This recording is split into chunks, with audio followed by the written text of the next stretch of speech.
Good evening everyone. तो आज new chapter start करना है। गुड।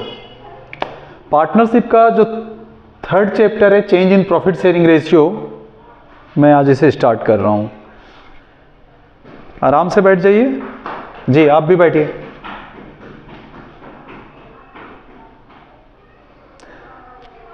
लेट क्यों आ रहे हैं आप? तो एक बात याद रखना, तुम्हारे लिए बोल देता हूं कि एक्चुअली टाइम और एजुकेशन का सही उपयोग ही व्यक्ति को सफल बना सकता है और सक्सेस बना सकता है। अगर टाइम पे आ रहे हो, सही से एजुकेशन ले रहे हो, तो कोई नहीं रोक सकता तुझे फ्यूचर में सक्सेस होने से। तो लेट ना आया करें।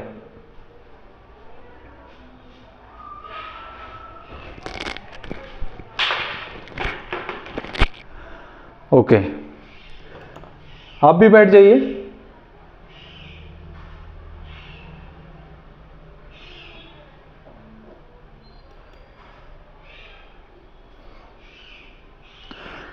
स्टार्ट कर सकता हूं अब? Fine. Change in profit sharing ratio. अब पहले ये समझना चाहिए इसका मतलब क्या है change in profit sharing ratio. Due to any reason the old profit sharing ratio has been changed. अब रीजन बताने जा रहा हूं कि कई रीजन की वजह से प्रॉफिट शेयरिंग रेशियो में चेंज हो जाती है, तो उसका इंपैक्ट क्या होता है वो मुझे इस चैप्टर में कराना है।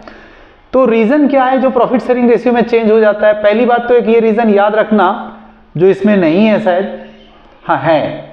फर्स्ट तो at the time of change in deed. अगर डीड में हम लोग प्रॉफिट शेयरिंग रेशियो चेंज करने के लिए रिकॉर्ड करते हैं कि प्रॉफिट शेयरिंग रेशियो जो पहले था वो बदल कर ये हो जाएगी, तो उसमें भी प्रॉफिट शेयरिंग रेशियो चेंज हो जाती है। दूसरा, कोई न्यू पार्टनर आता है तो प्रॉफिट शेयरिंग रेशियो चेंज हो जाती है।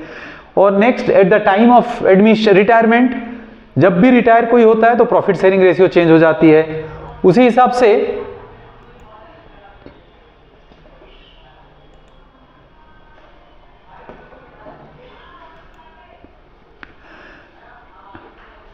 डेथ के बाद eight the time of amalgamation of the two partnership firm, जब दो पार्टनरशिप फर्म आपस में मर्ज हो जाते हैं तो भी प्रॉफिट शेयरिंग रेशियो चेंज हो जाता है। तो ये रीजन है। कोई एक रीजन याद रखना, 1 मार्क के क्वेश्चन आते हैं। सबसे आसान होगा at the time of admission या at the time of retirement death. ये तो याद होगा नहीं शायद, अगर हो गया तो ठीक है। At the time of amalgamation of the two partnership firm और at the time of the change in the deed. ये रीजन हुआ जिस वजह से प्रॉफिट शेयरिंग रेशियो चेंज हो जाती है। अब इसका इंपैक्ट क्या है वो हमें समझना है। देखिए, जब भी प्रॉफिट शेयरिंग रेशियो चेंज होता है तो इसका इफेक्ट क्या होता है कि some partner will gain and some partner will sacrifice. जब भी प्रॉफिट शेयरिंग रेशियो, मान लो आप 3 पार्टनर है ए बी सी, ये मान के चलते हैं कि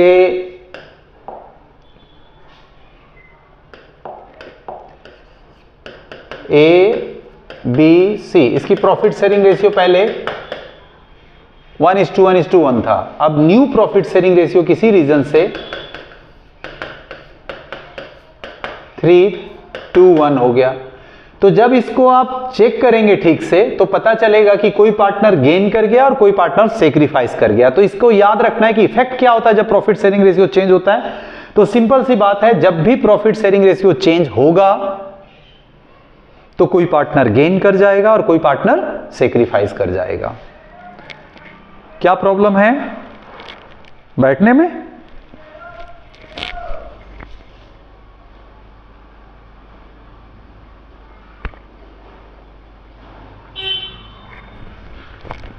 ओके,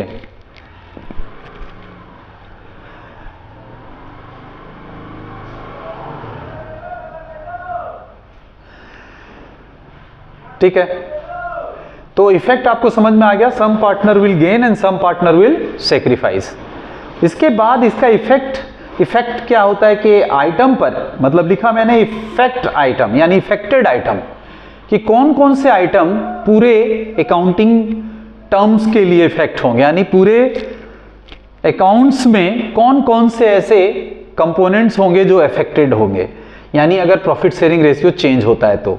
ये किसी बुक में लिखा हुआ नहीं है, बट मैं आपको एक एक्यूमुलेटेड फिगर बता देता हूं। Total 10 item will be affected after changing in the PSR। अगर प्रॉफिट शेयरिंग रेशियो में जब भी तब्दीलियां होती हैं तो आपको याद रखना है कि total 10 item will be affected. किसी बुक में लिखा हुआ नहीं है, हमने इसको क्रिएटिव तरीके से समझाने का एक बेस बना लिया है कि 10 आइटम अफेक्टेड होते हैं। अब वो समझना है कि कौन कौन से 10 आइटम हैं। देखिए,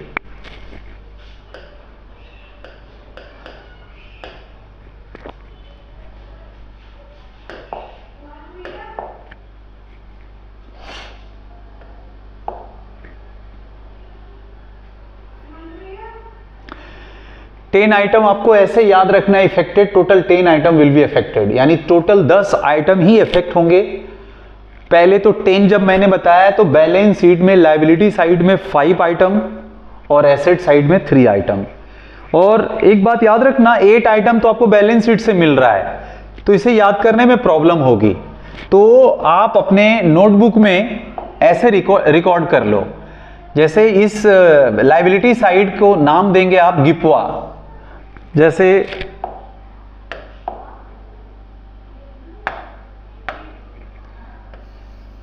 GIPWA, गिपवा। उसी तरीके से एसेट्स में डालेंगे गैप। ये 3 वर्ड इधर याद रखना है और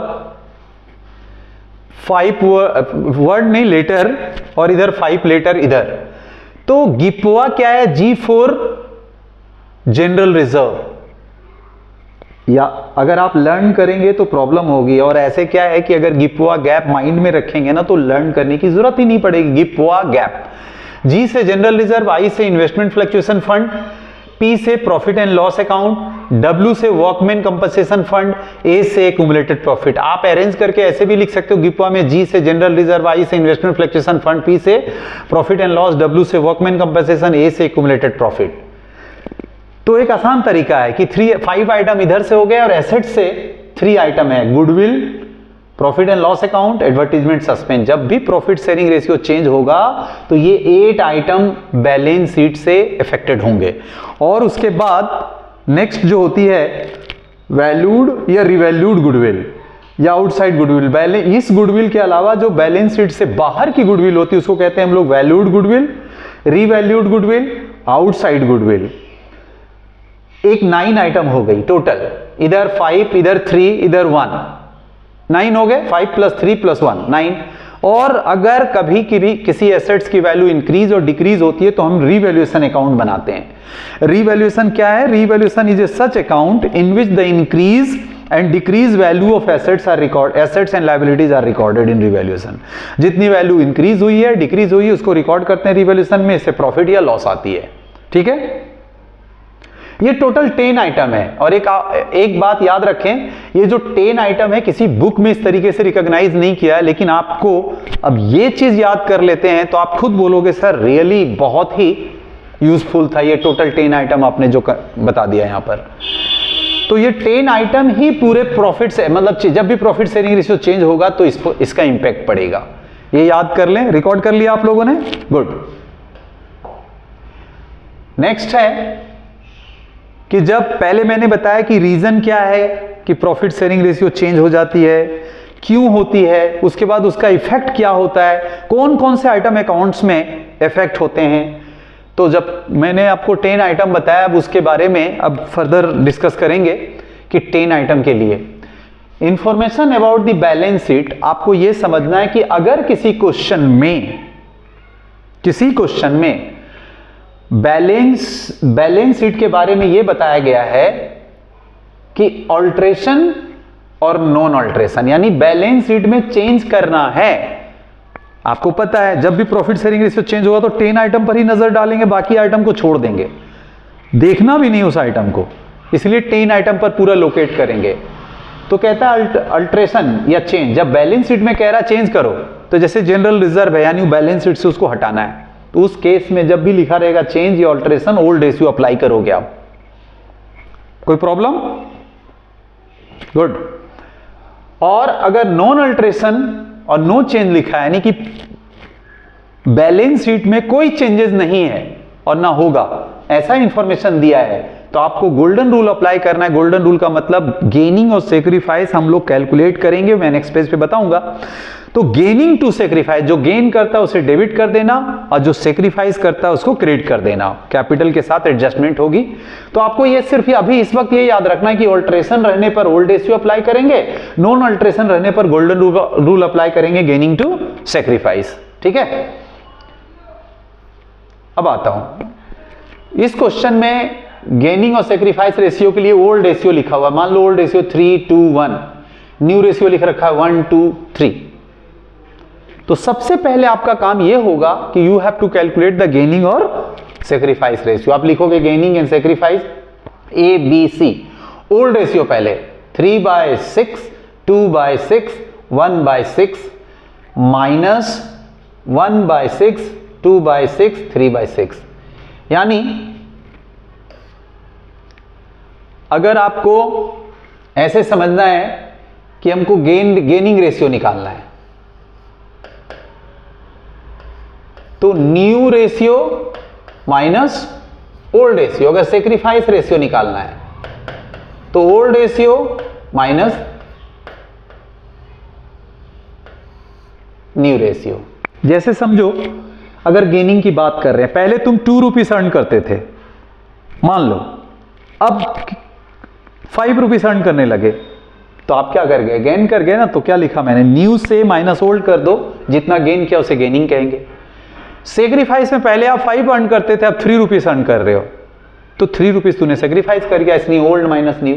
तो ये बात याद रखना कि जब भी इस तरीके से क्वेश्चन में अगर आपको निकालना होगा तो एक ही फॉर्मूला अप्लाई करना, ये वाला सेक्रीफाइस रेशियो का। जैसे ओल्ड माइनस न्यू, अगर ये प्लस में आता है तो ये हो जाएगा सेक्रीफाइस, अगर यही चीज माइनस में आ गया तो माइनस जो है वो गेनिंग रेशियो हो जाएगी। कोई प्रॉब्लम? जैसे समझिए ओल्ड माइनस न्यू, इसे डिडक्ट किया तो प्लस में आया सेक्रीफाइस। नाउ नेक्स्ट 1/6 माइनस 3/6, अगर इसे करते तो -2/6 आया। क्लियर? -2/6 है तो ये गेन कर गया। और गोल्डन रूल क्या है आपका कि जो गेन करता है डेबिट करो, gaining partners capital account debit to sacrificing partners capital, यानी C's capital account debit to S capital account. यही है गोल्डन रूल। इस चैप्टर को ज्यादा अगर आप फोकस करके करेंगे तो प्रॉब्लम होगी। बस सिंपल सी 10 आइटम लर्न कर लो, इसमें ज्यादा फोकस करने की जरूरत नहीं इस चैप्टर में। ये आज ही कंप्लीट करना है। काफी लोग बोलते हैं डिफिकल्ट है, नहीं है डिफिकल्ट। नेक्स्ट मैं प्रैक्टिकल अभी कराऊंगा। नेक्स्ट क्या है, मान लो अगर किसी क्वेश्चन में बोल दिया रीवैल्यूएशन अकाउंट बनाने के लिए, तो ऐसे तो अभी आपको एडमिशन, रिटायरमेंट, डेथ, सारे चैप्टर में मुझे रीवैल्यूएशन बनाना है। तो रीवैल्यूएशन क्या है? Revaluation is a such account in which the increase and decrease value of assets and liabilities are recorded. Okay, note कर लीजिए आप लोग सभी। नाउ अगर रीवैल्यूएशन की बात करें तो रीवैल्यूएशन एक नॉमिनल अकाउंट है। रीवैल्यूएशन क्या है? एक नॉमिनल अकाउंट है। नॉमिनल अकाउंट का रूल आप लोगों को आपने पढ़ा होगा क्लास 11th में, क्या स्टडी किया था? हाँ, नॉमिनल अकाउंट का रूल है debit all expenses and losses और credit all incomes and gain. अब ऐसे सोचो किसी एसेट्स की वैल्यू बढ़ रही है तो हमारे लिए क्या है? इनकम है, तो क्रेडिट में रिकॉर्ड करेंगे इंक्रीज इन एसेट्स। और एसेट्स की वैल्यू कम हो गई तो लॉस है मेरे लिए, डेबिट में रिकॉर्ड करेंगे। लायबिलिटी हमारी कम हो रही है, क्या बोला? लायबिलिटी कम हो रही तो प्रॉफिट हुआ ना, क्योंकि पेमेंट कम करना पड़ेगा। लायबिलिटी बढ़ गई, अब ज्यादा पे करना, इसलिए एक्सपेंस है, लॉस है, डेबिट में रिकॉर्ड करेंगे। अगर क्रेडिट बड़ा होता है तो इधर में प्रॉफिट आएगी, ये बड़ा होता है तो इधर में लॉस आएगा, और जो रेशियो होंगे ओल्ड रेशियो में इसको डिस्ट्रीब्यूट कर देना, या इस पर रूल फॉलो करेंगे। तो ये होता है preparation of the revaluation account. उसके बाद कुछ स्पेशल नोट्स हैं जो आपको समझना है कि when goodwill appear in the question it will be written off among the old partner in old ratio. इसका मतलब जब गुडविल किसी क्वेश्चन में ये लिखा हुआ है गुडविल एपियर्ड, गुडविल एपियर्ड, या तो goodwill is existed, goodwill is existed. तो इसका मतलब गुडविल जो है बैलेंस शीट के अंदर मौजूद है, उसे क्या करेंगे, राइट ऑफ करेंगे। गुडविल क्या होता है, एसेट साइड में होता है, और वहां से जब हटाना है तो आपने रूल पढ़ा होगा रेक्टिफिकेशन ऑफ एरर में, अगर किसी को करेक्ट करना है तो जो डेबिट है उसे क्रेडिट को डेबिट करना है। वैसा ही गुडविल क्या होता है, हमेशा डेबिट होता है बैलेंस शीट के मुताबिक, उसको राइट ऑफ करना है तो क्रेडिट कर दो और ओल्ड रेशियो में बांट देना पार्टनर में, ठीक है। और ये 3 पॉइंट जब प्रैक्टिकल आएगी तो उस वक्त मैं समझाऊंगा। जैसे एक एक छोटा सा वर्ड है, एग्रीगेट का मीन्स क्या होता है, सभी बच्चे एग्रीगेट का मतलब एवरेज बोल देते हैं, नहीं, कभी भी नहीं। एग्रीगेट का मतलब सम होता है, नॉट एवरेज, क्योंकि एक क्वेश्चन था उसमें लिखा हुआ था कि एग्रीगेट, तो एग्रीगेट का मतलब बच्चे ने एवरेज समझ के बना दिया, नहीं, एग्रीगेट का मतलब सम।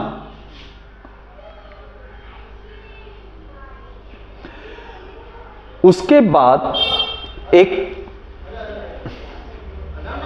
एक सिंपल सी बात समझिए, जैसे always golden rule is applied for valued revalued outside goodwill. इसका मतलब अब मुझे यह फिक्स करना है कि ऑल्ट्रेशन और नॉन ऑल्ट्रेशन के लिए, जैसे इस जगह पे ये जितने आइटम हैं जिसे प्लस आइटम कहते हैं, ये 10 आइटम की बात कर रहा हूं, ये 10 आइटम की बात कर रहा हूं। ये लायबिलिटी साइड में जो हमने बताया था गिप्वा, ये प्लस आइटम है, एसेट्स में जो है ये माइनस आइटम है। कुछ बच्चे सोच रहे होंगे कि लायबिलिटी है तो प्लस कैसे, ये फर्म के लिए लायबिलिटी है, लेकिन ये पार्टनर के लिए, जब यही एक्यूमुलेटेड फंड वगैरह जो है यूज नहीं होगा तो पार्टनर के कैपिटल में डाल दिया जाता है, इसलिए कैपिटल उसकी बढ़ जाती है, तो प्लस आइटम है।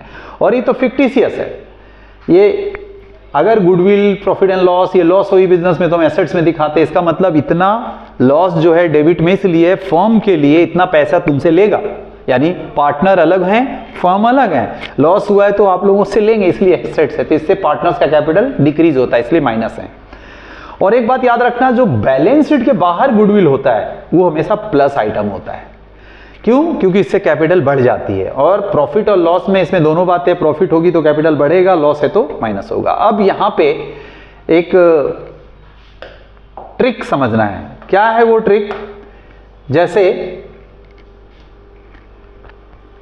जब भी वैल्यूड गुडविल, रिवैल्यूड गुडविल या बैलेंस शीट के बाहर का गुडविल दिया होगा, इसके साथ कुछ टेंशन लेना मत, गोल्डन रूल अप्लाई करना।